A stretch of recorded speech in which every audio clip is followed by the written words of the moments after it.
আমরা প্রধানত 4টি মাধ্যমে গীবত করে থাকি। কয় মাধ্যমে? 4টি মাধ্যমে। প্রথমে মুখস্থ করাবো আপনাদেরকে, এরপরে প্রত্যেকটার ব্যাখ্যা দিব আমরা।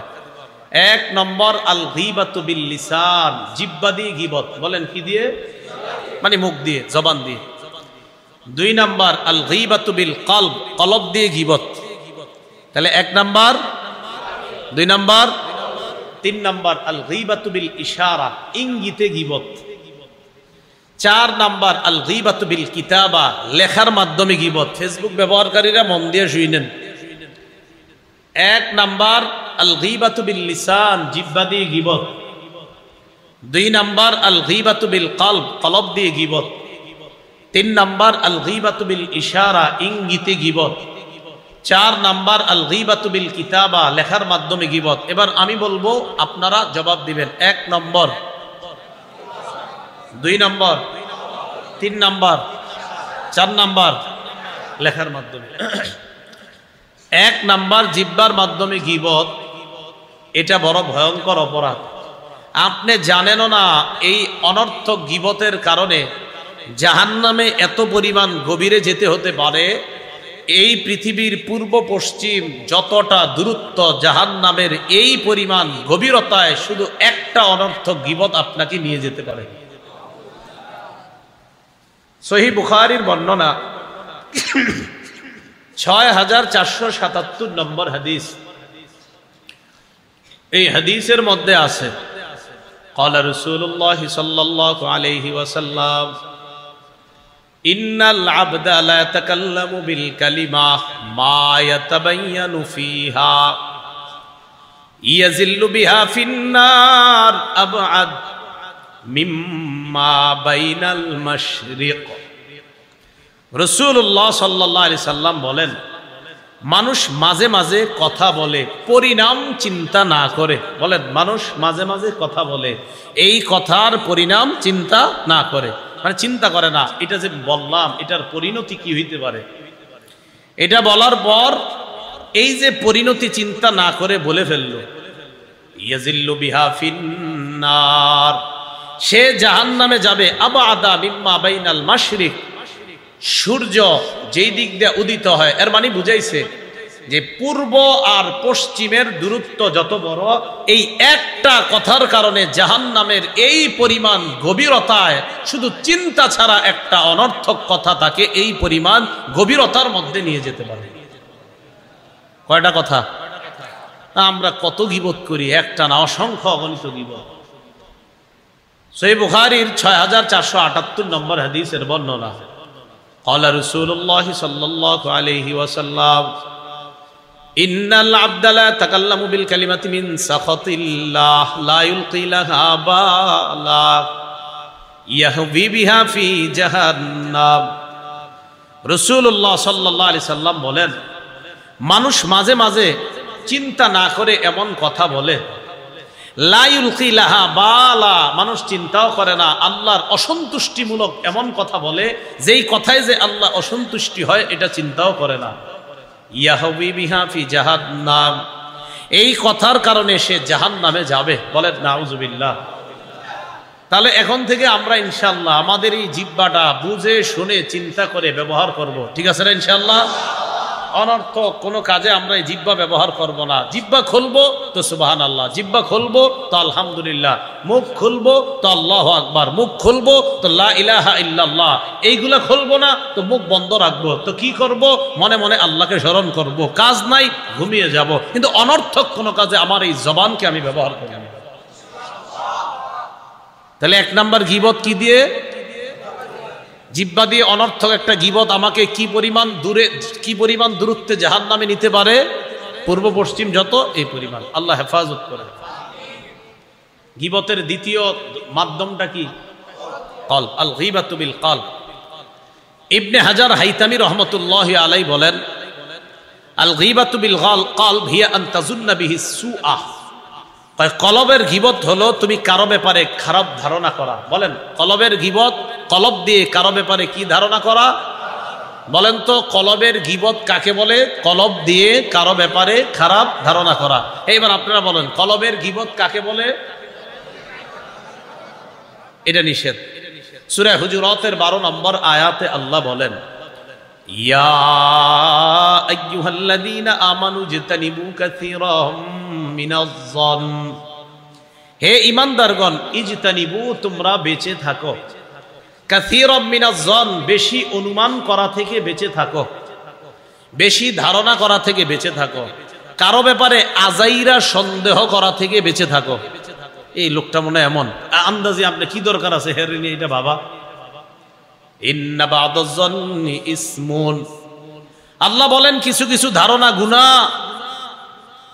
ওয়ালা তাজাসসু, কারো পিছনে সেইডিগিরি করবা না, কারো পিছনে গোপনে তার দোষ অনুসন্ধানে লেগে যেও না। তাহলে বলেন তো, ধারণা কলব দিয়ে করা এই নিষেধটা করেছেন কে? আল্লাহ। এই কলব দিয়ে কারো ব্যাপারে খারাপ ধারণা করা, এটা কলবের গীবত। ইবনে হাজার হাইতামি বলেন, কলবের গীবত হলো কলব দিয়ে কারো ব্যাপারে অনর্থক খারাপ ধারণা করা। এখন ধারণা তো এসে যেতেই পারে, কারণ কলবের নিয়ন্ত্রণ তো আমার হাতে না, ধারণা আসতেই পারে। আসলে কি করবেন? আসলে মুখ দিয়ে বের করেন না, যখন এসে যাবে তখন আস্তাগফিরুল্লাহ পড়েন, ওয়া আতুবু ইলাইহি, লা হাওলা ওয়ালা কুওয়াতা ইল্লা বিল্লাহ। পারবেন না ইনশাআল্লাহ? তাহলে এটা আর মুখ দিয়ে না বলে বাস আস্তাগফিরুল্লাহ ওয়া আতুবু ইলাইহি, ছি আমি কি ধারণা করলাম, না, এটা বাস মনেই দাফন করে দেন। এটা গীবতের তৃতীয় মাধ্যম, বলেন মাশাআল্লাহ। এই ভালো ছাত্র আছে এদিকে। কি 3 নাম্বার? ইঙ্গিত, ইশারায়। ইশারায় কি? এদিক তাকান, এই যে ইশারায় আমি আপনাদের খাটো খাটো খাটো খাটো এই কানা কানা আছেন, মানে ইশারায়। এরকম একটা ঘটনা রাসূলের যুগে ঘটে গেছে। সুবহানাল্লাহ, সুবহানাল্লাহ। কেন বলাইলাম? কারণ যার সাথে ঘটছে তিনি নিজেই এই হাদিসটা বর্ণনা করছেন। দেখেন আমাদের আম্মাজানরা, নবীজির সাহাবীরা কতটা আমানতদার, যে তাদের মধ্যেও কোনো কোনো ব্যাপার থাকলেও তারা নিজেরাই এটা আমাদেরকে জানায়া দিছে যে দেখো আমি একদিন এই ঘটনা ঘটাইছিলাম, আর নবী সাথে সাথে আমাদের সংশোধন করে দিয়েছে। সাহাবীরা এতটা আমানতদার ছিলেন। পারতো তো যে আমার এই কথা আমি গোপন রাখি, এটা কমুনা, মানুষ জেনে ফেলবে। নবীজির বিবি আম্মাজান আয়েশা সিদ্দিকা রাদিয়াল্লাহু তাআলা আনহার বর্ণনা, কিতাবের নাম মুসনাদ আহমদ, 25708 নম্বর হাদিস। এই হাদিসের মধ্যে আসছে, আম্মাজান আয়েশা সিদ্দিকা রাদিয়াল্লাহু তাআলা আনহা বলেন, দাখালাত ইমরাআতুন কাসীরাতুন ইলান নবী সাল্লাল্লাহু আলাইহি ওয়াসাল্লাম ফাকুলতু বিইবহামিহা কাযা ওয়া আশারতু ইলান নবী সাল্লাল্লাহু আলাইহি ওয়াসাল্লাম আন্নাহা কাসীরা। একজন খাটো মহিলা রাসূলুল্লাহ সাল্লাল্লাহু আলাইহি সাল্লামের দরবারে আসলেন, একজন খাটো মহিলা। তো আম্মাজান আয়েশা সিদ্দিকা রাদিয়াল্লাহু তাআলা আনহা অনেক লম্বা ছিলেন দেখতে, তো তিনি তার তুলনায় একজন খাটো মহিলা আসছে নবীজির দরবারে। আম্মাজান বলেন, আমি হাত দিয়া ইঙ্গিত কইরা নবীজিরে দেখায় দিলাম, হে আল্লাহ রাসূল দেখেন দেখেন, খাটো খাটো, এভাবে দেখায় দিলাম, হে আল্লাহ রাসূল দেখেন দেখেন, মানে ইশারায়। আল্লাহ রাসূলকে ইশারায় এইভাবে বললাম, মানে মুখে বলে নাই, ইশারায়। নবীজি সাথে সাথে আমাকে বললেন, আয়েশা ইগতাবতিহা, তুমি গীবত করছো। দেখছেন আমাদের নবীও কেমন শিক্ষক ছিলেন দেখেন। তার বিবি বললেন যে আমি ইশারা। আবার আমাদের আম্মাজান কেমন ছিলেন দেখেন, নিজের এই কথাটা আমগরেও জানাই দিছে যে আমি এমন করছিলাম, আর নবী আমার সাথে সাথে শাসন করে দিচ্ছে। আমি বললাম ইশারায়, হুজুর এমন এমন। নবীজি আমারে বললেন, আয়েশা ইগতাবতিহা, তুমি গীবত করছো। আল্লাহ আমাদেরকে হেফাজত করেন। রাসূলুল্লাহ সাল্লাল্লাহু আলাইহি সাল্লামের একজন বিবি ছিলেন সফিয়া রাদিয়াল্লাহু তাআলা আনহা, কি নাম? তো তিনি তুলনামূলক আম্মাজান আয়েশা সিদ্দিকা রাদিয়াল্লাহু তাআলা আনহার চেয়ে একটু তুলনামূলক কম লম্বা ছিলেন। আমাদের আম্মাজানের ব্যাপারে বলার পর সাবধান, অন্তর যেন কোনো ধরনের এরকম একটা রূপ না আসে যে আম্মাজান সফিয়া না জানি দেখতে কতটা আম্মাজান আয়েশার তুলনায় কম লম্বা ছিলেন, কতটা এরকম কল্পনা দরকার নাই। খালি একটু বুঝবেন যে আম্মাজান যেই পরিমাণ লম্বা ছিলেন তার চেয়ে তুলনামূলক একটু কম লম্বা ছিলেন সফিয়া রাদিয়াল্লাহু তাআলা। তো আম্মাজান একদিন রাসূলকে বললেন, হাসবুকা মিন সফিয়া কাজা ওয়া কাজা। বললেন হাসবুকা মিন সফিয়া কাজা ওয়া কাজা, নবীজি বললেন, হুজুর সুফিয়ার জন্য তো এতটুকুই যথেষ্ট, সে এরকম এরকম, মানে বুঝাইছে তিনি তো একটু তুলনামূলক আমার চেয়ে কম লম্বা। নবীজি আম্মা জান আয়েশা সিদ্দিকা রাদিয়াল্লাহু তাআলা আনহাকে বললেন, আয়েশা লাকাদ কুলতি কালিমাতান, তুমি এমন একটা শব্দ বলতো, লাউ মুজিজাত বিমাইল বাহরি, এই কথাটা যদি সমুদ্রের পানির সাথে মিশানো হতো তাহলে সমুদ্রের পানি পুরাটা বিষাক্ত হয়ে যেত এই গীবতের বিষাক্ততায়, পুরা পানিটাই পরিবর্তন হয়ে যেত তোমার এই গীবতের বিষাক্ততা। তাহলে দেখেন আম্মা জান নিজের ব্যাপারে নিজে বলতেছেন যে আমি এরকম করে ফেলেছিলাম, নবী আমারে সংশোধন করে দিয়েছে। তো আমাদের মধ্যে যদি এরকম হয়ে যায়, ইসলাহি মাহফিলের এটাই উদ্দেশ্য, আমরা যেন নিজেদেরকে কি করে নেই, সংশোধন করে নেই। তাহলে আমরা কখনো জিহ্বা দিয়েও গীবত করব না, কলব দিয়েও গীবত করব না, ইঙ্গিতেও গীবত করব না। ঠিক আছে না ইনশাল্লাহ? 4 বলেন কি? লেখার মাধ্যমে। আল গীবাতু বিল কিতাবাহ, ইমাম গাজালি রহমতুল্লাহি আলাইহি বলেন, আল গীবাতু বিল কিতাবাহ, কয় গীবত এটা এমন একটা বিষয়, কাযালিকাল গীবা বিল কিতাবা, কয় গীবত লেখার মাধ্যমে। গাজালি বলেন, ফাইন্নাল কলামা আহাদুল লিসানাইন, ইমাম গাজালি বলেন কলম হলো 2 ভাষার এক ভাষা। বলেন কলম 2 ভাষার। আমি আপনাদের সামনে এখন কথা বলছি আমার জিহ্বার ভাষা দিয়ে, আবার লেখার ভাষাও আছে একটা।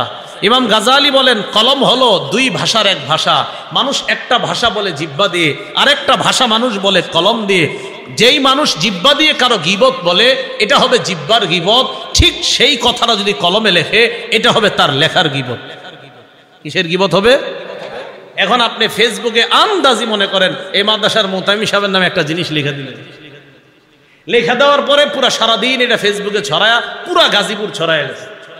ছড়ায় যাওয়ার পর রাত 10টা বাজে প্রমাণিত হয়েছে মোতামিম সাহেবের নামে এই কথাটা আসলে সঠিক ছিল না। তা আপনি কামটা করলেন কি সকাল থেকে? কেন আপনি এই কাজটা করলেন? আবার মাঝে মাঝে এমন হয় ফেসবুকে আমরা এমন বিষয় লিখি, এমন মিথ্যা লিখি, যে মিথ্যাটা ছড়াইতে ছড়াইতে এক পর্যায়ে সবাই মনে করে মনে হয় কিছু একটা ঘটছে, মনে হয় সত্যি কথা, কি ওই মিথ্যাটাই সত্য হয়ে যায়। মনে রাখেন, কোন আলেমের ব্যাপারে কলম চালাইতে আল্লাহকে ভয় করেন, কোন আলেমের ব্যাপারে কলম চালানোর ক্ষেত্রে আল্লাহকে ভয় করেন। মাদ্রাসা মাশাআল্লাহ দাওরা পর্যন্ত, এই জায়গার ইফতা দাওরা ছাত্র আপনারা যারা, আপনাদেরকে আমি বলবো কিছুদিন পরে কর্মজীবনে ঢুকবেন, আমাদের আকাবির ওলামায়ে কেরাম যারা, তাদের ব্যাপারে কখনোই কিছু আমরা লিখবো না। তাদের ব্যাপারে আপনি কেন কলম চালাবেন? 60 বছরের কোন আকাবির হযরত কিছু বললে তার ব্যাপারে কথা বলবে আরেক 60 বছরের আলেম, আপনি না। 60 বছরের কোন আলেম, উনি যদি কোনো বিষয়, তার কোনো বিষয় যদি মনে হয় এটা সঠিক হয় না, তার বিষয়ে কথা বলবে তার সমপর্যায়ের অন্য আলেমরা। আরে আমি আপনি কেন তার বিষয়ে কথা বলবো? এই জন্য রসুলের একটা হাদিস আমরা মনে রাখবো, সহিহ ইবনে হিব্বানের 559 নম্বর হাদিস, আব্দুল্লাহ ইবনে আব্বাসের বর্ণনা। তিনি বলেন, ক্বালা রাসূলুল্লাহ সাল্লাল্লাহু আলাইহি ওয়াসাল্লাম আল বারাকাতু মা আকাবিরিকুম। রাসূলুল্লাহ সাল্লাল্লাহু আলাইহি সাল্লাম বলেন, তোমাদের আকাবির, তোমাদের বড় বড় যারা উলামায়ে কেরাম, তাদের সাথেই তোমাদের বরকত, তাদের সাথে তোমাদের বরকত। আস-সিলসিলাতুস সহিহা 2 নম্বর খণ্ড 310 নম্বর পৃষ্ঠা। এই জায়গায় আব্দুল্লাহ ইবনে মাসউদ রাদিয়াল্লাহু তাআলা আনহুর বর্ণনা, তিনি বলেন, লা ইয়াজালুন নাসু বিখাইরিন মা আখাযুল ইলমা আন আকাবিরিহিম। আব্দুল্লাহ ইবনে মাসউদ বলেন, মানুষ যতক্ষণ তাদের বড়দের থেকে বিদ্যা নিবে ততক্ষণ মানুষ কল্যাণের মাঝে থাকবে। ততক্ষণ মানুষ কিসের মাঝে থাকবে? রাসূলুল্লাহ সাল্লাল্লাহু আলাইহি সাল্লাম বলেন, মাল্লাম ইয়ারহাম সাগীরানা, যে ছোটদেরকে স্নেহ করে না, ওয়ালাম ইউক্কির কাবীরানা, ওয়া ফি রিওয়ায়া ওয়ালাম ইউজিল্লা কাবীরানা। রাসূলুল্লাহ সাল্লাল্লাহু আলাইহি সাল্লাম বলেন, যে ছোটকে স্নেহ করে না আর বড়কে সম্মান করে না, ফালাইসা মিন্না, সে আমাদের অন্তর্ভুক্তই না। আল্লাহ আমাদেরকে যে কোনো আলেমের ব্যাপারে অথবা যে কোনো বুজুর্গের ব্যাপারে অথবা যে কোনো মুসলমানের ব্যাপারে অনর্থক কলম চালানো থেকে বেঁচে থাকার তৌফিক দান করুন। তাহলে গীবতের কয় মাধ্যমে করি আমরা? 1 নাম্বার, হ্যাঁ কলব কইছে একজন, 1 নাম্বার, 2 নাম্বার, 3 নাম্বার, 4 নাম্বার। এই 4 মাধ্যমেই গীবত করা থেকে যেন আল্লাহ আমাদেরকে হেফাজত করেন। গীবতের ধরন, বলেন কি বললাম? গীবতের ধরন মানে সাধারণত কয় ধরনের গীবত আমরা করি আর কি। 1 নম্বর গীবতের ধরন, আমরা গীবতের 5টি ধরন জানবো। বলেন কয়টি? এক নম্বর শারীরিক গঠন বা অঙ্গ প্রত্যঙ্গের গঠন নিয়ে গীবত করা। শারীরিক গঠন আমাদের সমাজে মনে হয় বামন আছে, ওই আপনার দেখা যায় বয়স 20 কিন্তু ছোট, বয়স 20 কিন্তু ছোট দেখা যায়। আপনি তার এই শারীরিক বিষয় নিয়ে কিছু বলাটা এটা ঠিক না। সৃষ্টিটা কার? আল্লাহ। তো শারীরিক গঠন নিয়ে গীবত, এটা হলো গীবতের প্রথম ধরন। 2 নম্বর গীবতের ধরন চারিত্রিক বিষয় নিয়ে গীবত। অমুকে জানা আছে সে কেমন, হ্যাঁ জানা আছে মানে শুরু হয়ে গেল আপনার, জানা আছে হে কেমন, হেরে দেখছি না সেদিন এক মহিলা নিয়া অমুক বাজারে, আসলে যে এটা হের বউ, এটা আপনি কি নিশ্চিত কেমনে হইলেন যে এটা হের বউ না? একটা বোরকাওয়ালি আরেকজনের সাথে আপনি দেখছেন, তো আপনি বলে ফেললেন দেখছি তো অমুক দিন অমুক জায়গায়, আপনি কেমনি নিশ্চিত হইলেন যে এটা ওনার বউ না বা এটা অন্য কেউ? যদি অন্য কেউ হয় তাহলে ঠিক আছে, যদি হের বউ হয় তো আপনার অবস্থাটা কি হইব? কি দরকার আছে আপনার খায়া দেয়ার কাম নাই, আপনি দেখতে গেছি এদিকে নিচে তাকায় থাকেন। এক নাম্বার ধরন শারীরিক গঠন, এগুলার গীবত। 2 নাম্বার চারিত্রিক, কয় হ্যাঁ রে কেমন চিনাস, না দরকার নাই, নিজের চরিত্রের দিকে নজর দেন। 3 নম্বর গীবতের ধরন, 3 নম্বর বংশীয় গীবত। আপনার এলাকা কোন জায়গায় জানি, অমুক বংশে, ও ওই বংশে তো চোরের বংশ, নাউজুবিল্লাহ, এটা বংশীয় গীবত, এটা করা ঠিক না, নাউজুবিল্লাহ। আরে ভাই ওই বংশের হয়তো 2-1 চুরি করছে, এই জন্য কি ওই বেটাও চুরি করছে নাকি? না। 4 নাম্বার পোশাক পরিচ্ছদ। আপনি একজনের দাওয়াত দিচ্ছেন, ওই বেচারার 50 টাকা গজের উপরের পোশাক পরার সামর্থ্য নাই, তো উনি মাশাল্লাহ 50 টাকা গজের পোশাকটাই ইস্ত্রি লন্ড্রি করে ওটা পরেই তিনি আপনার অনুষ্ঠানে আসছেন। বললেন থোর মিয়া তুমি আমার মান সম্মান শেষ করে দিলেন, কেন কি হয়েছে, তুমি কি পরে আসছো? এই সেই সবার সামনে আপনি বলা বলি শুরু করলেন। তো বেটার তো সামর্থ্য আছে 50 টাকার পরার, আর আপনার কে কইছে তারা দাওয়াত দিতে? আপনি জানেন না উনি তো এই ক্যাটাগরির লোক। এই 4 নাম্বার পোশাক পরিচ্ছদ। 5 নাম্বার পরোক্ষ গীবত। বলেন কি গীবত? পরোক্ষ মানে ডাইরেক্ট কয় না, এই বিষয়টা বুঝেন। এই আমি আর উনি, ও আর হেও কয় মানে উনিও বলে না কে, আমিও বলি নাই কি, কিন্তু দুইজনের মাথায় এসে গেছে কে, এটাও গীবত। বুঝেন না? এই তাকান, আমার দিকে তাকান, ও আচ্ছা আচ্ছা, তো আপনিও কিছু কর নাই, তো আপনিও বুঝছেন হ্যাঁ একজন, আর আমিও বুঝছি একজন, কিন্তু আমরা কেউ 2 জন কারো নাম কই নাই, এটা পরোক্ষ গীবত, এটাও গীবত। বিষয়গুলো কি আমাদের হয় প্রিয় ভাইরা? এটা না করা। তাহলে 1 নাম্বার শারীরিক, 2 নাম্বার চারিত্রিক, 3 নাম্বার বংশীয়, 4 নাম্বার পোশাক পরিচ্ছদ, 5 নাম্বার পরোক্ষ গীবত। এগুলা গীবতের ধরন। এই গীবত থেকে আমরা বেঁচে থাকার চেষ্টা করব, আল্লাহ তৌফিক দান করেন। এবার আমরা জানবো গীবতের হুকুম। গীবতের হুকুম, গীবতের 3 ধরনের হুকুম আছে। বলেন কয় ধরনের? 1 নাম্বার বলেন হারাম, 2 নাম্বার ওয়াজিব মানে গীবত করা ওয়াজিব, 3 নাম্বার মুবাহ বৈধ, 3 নাম্বার মুবাহ। হারাম গীবত মানে কি? যেই গীবত করা হারাম, অর্থাৎ অনর্থক কারো সমালোচনা করা, দোষ ত্রুটি বর্ণনা করা, এটা জানি আমরা সবাই, এটা হারাম। 2 নাম্বার ওয়াজিব গীবত কোনটা? আপনাদের এই এলাকায় এক ব্যক্তি মুসলমানদের ইমান আকীদা নষ্ট করতেছে চুপে চুপে, এক ব্যক্তি এই এলাকায় আইসা মুসলমানদেরকে নতুন করে বেদাতে জড়াচ্ছে, ওলামায়ে কেরাম সমষ্টিগতভাবে তার ব্যাপারে আপনাদেরকে বলা এটা ওয়াজিব। তার ব্যাপারে আপনাদেরকে বলা কি ওয়াজিব। এই সে উল্টা পাল্টা করতেছে, এই ব্যাপারে আপনাদের সামনে বলা এটা ওয়াজিব। এই বেটা এটা বলার অধিকার রাখে না, হ্যাঁ অমুকে আমার নামে গীবত করে, ধর্মিয়া আপনার নামে গীবত করছে কে? আপনি মুসলমানের ইমান আকীদা নষ্ট করছেন, আপনার ব্যাপারে মুসলমানকে সতর্ক করা ওয়াজিব। সতর্ক করা কি? তাহলে আর লিখবেন নি এই কথা, কয় 2 হুজুর 1 হুজুর আরেক হুজুরে দেখতে পারে না, বিষয়টা এমন না। আরেক হুজুর যদি জনগণের ইমান আকীদা নষ্ট করে, তো আরেক হুজুর তো তার ব্যাপারে বলবেই। তাহলে বলেন তো, মুসলমানদের ইমান আকীদা নষ্ট করে কেউ, এই ব্যাপারে সতর্ক করা, করতে গিয়ে কিছু বলা, এই গীবত, এই জাতীয় এটাকে যদি গীবত বলেন এটা ওয়াজিব। এটা কি বলাটা? 3 নাম্বার মুবাহ বৈধ। বৈধ মানে জালেমের জুলুমকে প্রমাণ করার জন্য মাননীয় বিচারকের সামনে আদালতের মধ্যে ওই জালেমের ব্যাপারে 2-4টা গীবত বললে যদি তার জুলুমটা মজবুতভাবে প্রমাণিত হয়, সেখানে তার ব্যাপারে গীবত বলা এটা মুবাহ বৈধ, মানে বললেও পারেন না বললেও পারেন। কথা বুঝে আসছে? তাহলে 1 নাম্বার গীবত হারাম। হারাম মানে অনর্থক হুদাই কারণে আপনি গীবত, এটা হারাম। 2 নাম্বার ওয়াজিব। ওয়াজিব মানে মুসলমানদের ইমান আকীদা নষ্ট করতেছে কোনো ব্যক্তি, তার ব্যাপারে সতর্ক করা ওয়াজিব। 3 নাম্বার মুবাহ। মুবাহ বৈধ, এটা আপনি বললেও পারেন না বললেও পারেন, এটা কোনো সমস্যা না। আল্লাহ আমাদের সকলকে হারাম গীবত থেকে বাঁচার তৌফিক দান করেন। গীবত শোনার হুকুম, গীবত যেই গীবত বলা হারাম ওই গীবত শোনা হারাম। গীবত শ্রবণ করার হুকুম, যেই গীবত বলা হারাম ওই গীবত শ্রবণ করা। আল্লাহ আমাদের সকলকে গীবতের ব্যাপারে এই ধারণাগুলা সব সময় আমরা যেন মাথায় রাখতে পারি, আল্লাহ তৌফিক দান করেন। দেখি আপনাদের মনে আছে কিনা, গীবত করি কয় মাধ্যমে? গীবতের ধরন কয়টা? 5টা। হ্যাঁ, গীবত করি কয় মাধ্যমে? গীবতের ধরন কয়টা? গীবতের হুকুম কয় ধরনের? 1 নাম্বার, 2 নাম্বার, 3 নাম্বার বা বৈধ। গীবত শোনা কি? কোন গীবত? যেই গীবত বলা হারাম ওই গীবত শ্রবণ করা। আল্লাহ গীবত বলা এবং শোনা থেকে আল্লাহ আমাদেরকে হেফাজত করে। এবার সামনে আগে আমরা, ওয়াইলুল লিকুল্লি হুমাজাতিন লুমাজা, দুর্ভোগ প্রত্যেক ওই ব্যক্তির জন্য যে ব্যক্তি পশ্চাতে সামনে আড়ালে মানুষের দোষ বলে বেড়ায়, তার জন্য দুর্ভোগ, ধ্বংস। এরপরে আল্লাহ বলেন, আল্লাযী জামাআ মালাহু ওয়া আদ্দাদা, যে ব্যক্তি সম্পদ জমা করে, ওয়াদ্দাদা বারবার গুনে গুনে দেখে। এটা বুঝেননি?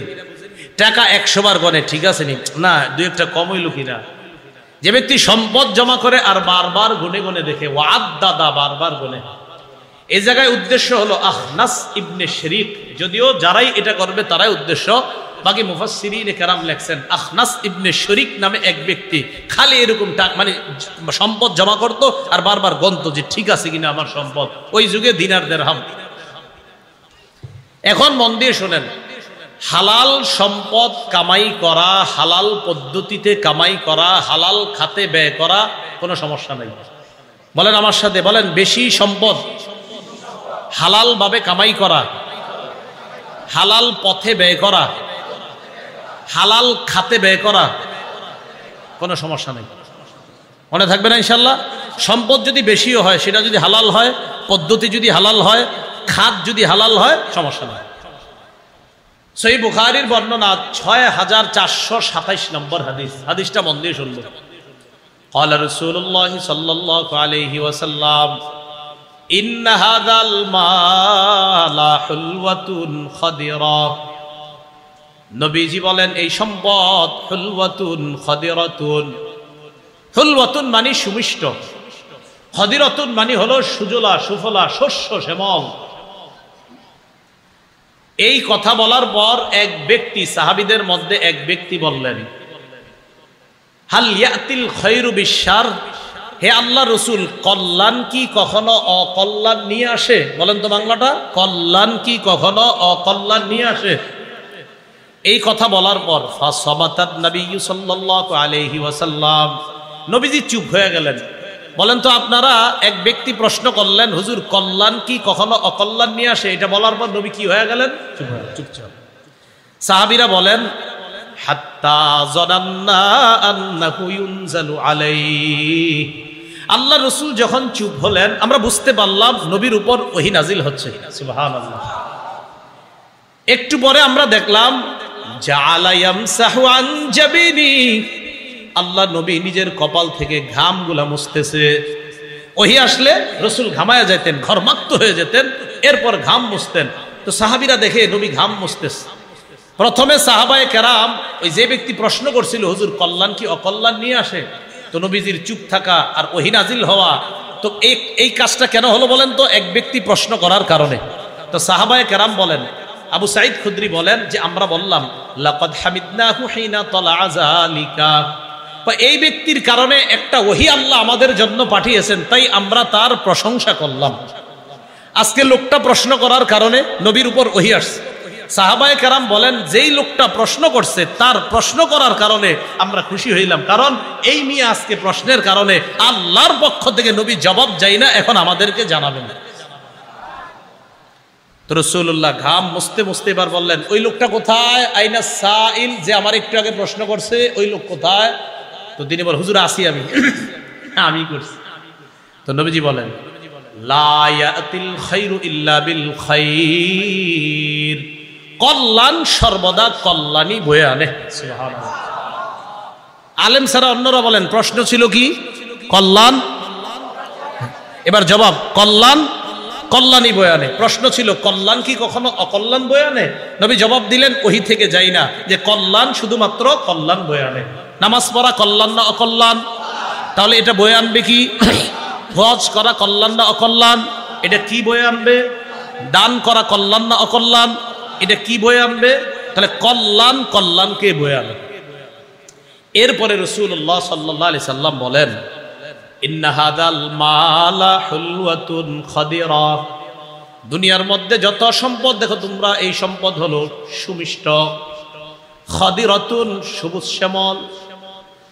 নবীজি বলেন ওয়া ইন্না কুল্লামা আমবাতার রাবিউ ইয়াকতুলু হাবাতান আও ইউলিমু ইল্লা আকিলাতাল খাদিরা আকালাত হাত্তা ইদাম তাদ্দাত খাসিরাতাহা ইস্তাকবালাতিশ শামসা ফাজতাররাত ওয়া সালিতাত ওয়া বালাত সুম্মা আদাত ফাআকালাত। রাসূলুল্লাহ সাল্লাল্লাহু আলাইহি সাল্লাম বলেন বসন্ত যেই সবজি উৎপন্ন করে, বসন্ত যেই শাক সবজি ঘাস উৎপন্ন করে, ওই শাক সবজি আর ঘাস খেয়ে কিছু প্রাণী এত খায়, খাইতে খাইতে এটার মধ্যে বিষাক্ত কোনো পোকামাকড় আছে কিনা খেয়াল করে না, খালি খায়, খাইতে খাইতে ইয়াকুতুলু হাবাতান আও ইউলিম্মু, এত পরিমাণ খায় ওই খাদ্যটা তাকে হত্যা করে অথবা হত্যার কাছাকাছি নিয়ে যায়।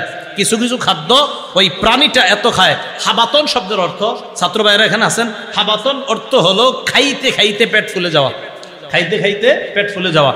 তো এত পরিমাণ খায়, খাওয়ার পর ইয়াকতুলু হাবাত, তখন বেশি খাওয়ার কারণে এই খাদ্যটা তাকে হত্যা করে অথবা হত্যার কাছাকাছি নিয়ে যায়। নবী বললেন ইল্লা আকিলাতিল খাদিরা, হ্যাঁ সবুজ যেই ঘাসগুলা প্রাণী খায়, ভালো ভালো ঘাসগুলা যেই প্রাণী খায়, ভালো ভালো সবজি ইত্যাদি যদি কোনো প্রাণী খায়, আপনার কোনো জিনিস প্রাণীটা খাইলো, খাওয়ার পর এই প্রাণীটা খাওয়ার পর আকালাত হাত্তা ইদাম তাদ্দাত খাসিরাতাহা, খাইতে খাইতে তার পেট ভরে, ভরার পর ইস্তাকবালাতিশ শামসা, সূর্যের দিকে সে হয়, সূর্যমুখী হয়, হওয়ার পর ফাজতাররাত, জাবর কাটে।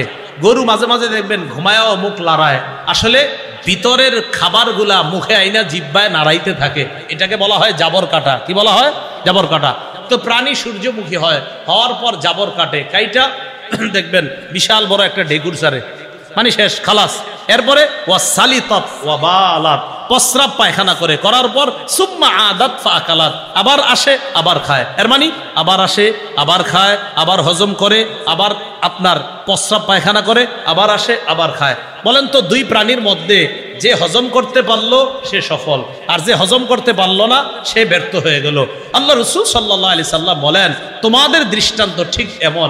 নবীজি সাল্লাল্লাহু আলাইহি সাল্লাম বলেন এই যে দুনিয়ার মালের উপমা তোমাদেরকে দিলাম, মান আখাযাহু বিহাক্কিহি ওয়া ওয়াদাআহু ফি হাক্কিহি ফানি'মাল মাউনাতু হিয়া, যেই ব্যক্তি এই সম্পদ সঠিকভাবে আয় করলো আর সঠিক খাতে ব্যয় করলো, এটা কতই না উত্তম ব্যয়। আমি নবী তার এই ব্যয়টাকে উত্তম শ্রেষ্ঠ ব্যয় হিসেবে ঘোষণা করলাম। তাহলে বলেন তো হালাল খাতে, হালাল পন্থায় আয়, হালাল খাতে ব্যয়। তো নবীজি বলেন হালাল ভাবে যে সম্পদ উপার্জন করবে আর হালাল খাতে যে ব্যয় করবে, ফানি'মাল মাউনাতু হিয়া, এটা কতই না চমৎকার খরচ, কতই না উত্তম খরচ।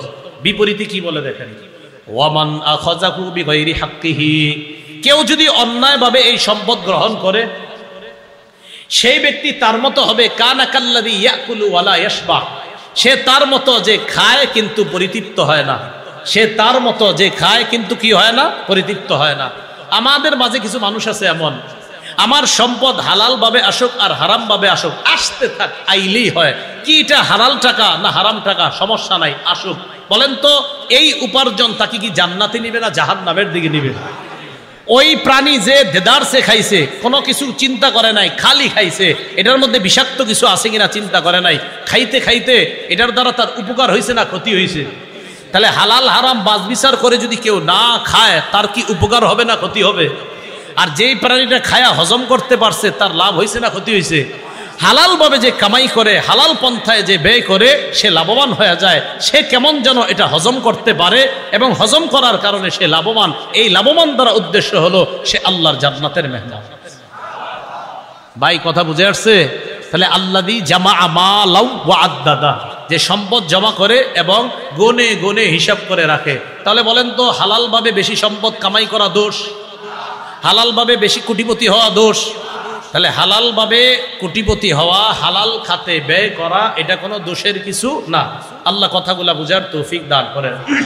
তাহলে এই মাদ্রাসায় পরামর্শ দিয়ে, দোয়া করে, অর্থ দিয়ে শরীক থাকবেন তো ইনশাল্লাহ? আমি বলবো না আপনাদেরকে এখন যে হুজুর মনে হয় দান চাইবো না, খালি আপনারা পরামর্শ দিবেন, দোয়া দিবেন এবং প্রয়োজনে অর্থ দিয়েও সহযোগিতা, প্রয়োজনে যাদের অর্থ আছে অর্থ দিয়ে সহযোগিতা করবেন এবং মাদ্রাসাটা যেন আরো উন্নতি হয়ে দারুল উলুম দেওবন্দের মতো বিশাল একটা প্রতিষ্ঠান হয়। এটা কি চাই না আমরা ইনশাআল্লাহ? আল্লাহ এই প্রতিষ্ঠানকে এমন হিসাবেই যেন কবুল করে নেন। এরপরে আসেন, ইয়াহসাবু আন্নামা লাহু আখলাদা। যে ব্যক্তি সম্পদ জমা করে আর বারবার গনে, সে মনে করে তার সম্পদ তাকে চিরস্থায়ী করবে, তার সম্পদ তাকে চিরস্থায়ী করবে, তার সম্পদ তাকে অনেক দিন বাঁচিয়ে রাখবে, এটা সে মনে করে। আখলাদা, তাকে চিরস্থায়ী করবে, সে আর কোনোদিন মরবে না। আপনাদের এলাকায় লাখপতি কোটিপতি হওয়ার পর মারা গেছে এরকম একজন মানুষও নাই। চিরস্থায়ী করছে? করে। ইয়াহসাবু, সে মনে করে, আন্না মালাহু আখলাদা, আমার সম্পদ আমাকে চির অমর করে রাখবে, স্মরণীয় করে রাখবে, আমি মরব না, আমাকে চিরস্থায়ী করবে, আমি অনেক দিন পর্যন্ত বাঁচতে থাকবো। এটা মিথ্যা কথা। বাঁচবেন কতদিন জানে আল্লাহ। এরপরে আল্লাহ বলেন, কাল্লাহ, হারাম পথে যে সম্পদ কামাই করে, জমা করে আর বারবার গনে, কখনো এই সম্পদ তাকে চিরস্থায়ী করবে না। কি করবে তাহলে? লায়ুমবাজান্না ফিল হুতামা, তাকে নিক্ষেপ করা হবে হুতামার মধ্যে। বলেন হুতামা। আলেম ছাড়া অন্যরা জানেননি হুতামা কারে কয়? জানেন? আরে আপনারা জানেন? আল্লাহ বলে দিছে, ওমা আদরাকা মাল হুতামা, নবী আপনি জানেন হুতামা কারে কয়? আল্লাহ বলতেছে, নবী আপনি জানেন হুতামা কাকে বলে? তাহলে যে ব্যক্তি হারাম পন্থায় সম্পদ জমা করবে আর বারবার গণবে, সে মনে করে আমাকে চিরস্থায়ী করবে। আখলাদা, আমাকে চিরস্থায়ী করবে সম্পদ। আল্লাহ বলে কাল্লা, কখনো না। লায়ুমবাজান্না ফিল হুতামা, তাকে হুতামায় নিক্ষেপ করা হবে। আল্লাহ বলে, হাবিব আপনি কি জানেন হুতামা কি? এবার আল্লাহ জবাব দেয়, নারুল্লাহিল মুকাদা, হুতামা হলো আল্লাহর প্রজ্বলিত আগুন। বলেন নাউজুবিল্লাহ। ইমাম বুখারী রহমতুল্লাহি আলাই হুতামার ব্যাখ্যা করেছেন, ইসমুন নার মিসলু সাকর ওয়া লাজ, জাহান্নামের একটা নাম সাকর, জাহান্নামের একটা নাম লাজ। ইমাম বুখারী বলেন, যেমনি ভাবে সাকর জাহান্নামের নাম, লাজ জাহান্নামের নাম, তেমনি ভাবে এই হুতামাও জাহান্নামের একটা নাম। বলেন তো ইমাম বুখারী এই হুতামাকে কি বলছে? এটা জাহান্নামেরই একটা নাম। লাজ জাহান্নামের নাম। কোরআন শরীফে আছে আপনার লাজ, এই কথাটা কোথায় আছে বলেন তো? কোরআনে আছে যে লাজ, এটা কোরআনের মধ্যে আছে। এরপরে সাকর, এটাও কোরআনের মধ্যে আছে আপনার। মা সালাকাকুম ফি সাকর, এটা পবিত্র কোরআনে আছে। তো ইমাম বুখারী বলেন, সাকর জাহান্নামের একটা নাম, লাজ জাহান্নামের একটা নাম, ঠিক তেমনি ভাবে হুতামাও জাহান্নামের একটা নাম। আর আল্লাহ বললেন, নবী আপনি কি জানেন হুতামা কি জিনিস? হুতামা হলো আল্লাহর প্রজ্বলিত আগুন। বলেন তো হারাম পন্থায় যারা সম্পদ জমা করবে তারা কোথায় থাকবে? এবার আল্লাহ কয়, জানেন এটা কেমন প্রজ্বলিত আগুন? আল্লাতী তাত্তালিউ আলাল আফইদা, যে আগুনটা কলবকে পর্যন্ত গ্রাস করে ফেলবে। নাউজুবিল্লাহ। কলবকে পর্যন্ত, মানে একদম ভিতর, মানে বলেন না যে একদম ভিতরে ঢুকে যাবে, কলবকে পর্যন্ত গ্রাস করে ফেলবে। আল্লাতী তাত্তালিউ আলাল আফইদা ইন্নাহা আলাইহিম মুসাদাতুন ফি আমাদিম মুমাদ্দাদা। আল্লাহ বলেন এই আগুনটা আলাইহিম মুসাদা, তাদেরকে পরিবেষ্টন করে রাখবে। একটা, দুইটা, তিনটা, চারটা, পাঁচটা খাম্বা। এই খাম্বাগুলার মজে আমরা আছি, খাম্বাগুলা দিয়ে পরিবেষ্টন। এখন আল্লাহ কি বলে দেখেন, আগুন তাদেরকে পরিবেষ্টন করে রাখবে। কয় কোথায়? ফি আমাদিম মুমাদ্দাদা, লম্বা লম্বা খাম্বার স্তূপের মধ্যে। কিসের মধ্যে বলেন সবাই? লম্বা লম্বা খুঁটির স্তূপের মধ্যে। এখন লম্বা লম্বা খুঁটি, আগুনের মধ্যে আবার কিসের খুঁটি? আল্লাহ। আগুনের খুঁটি হলো আগুনের যে অগ্নি শিখা হবে বড় বড়, এই অগ্নি শিখাগুলাই এক একটা খুঁটির মতো। এজন্য আল্লাহ ওই শিখাগুলাকেই বললেন খুঁটি, যে এই খুঁটি মানি এরকম কোনো খুঁটি না, ওই আগুনের বড় বড় শিখাগুলা, এর মাঝে তোমরা থাকবা, সেই আগুন তাদেরকে গ্রাস করে।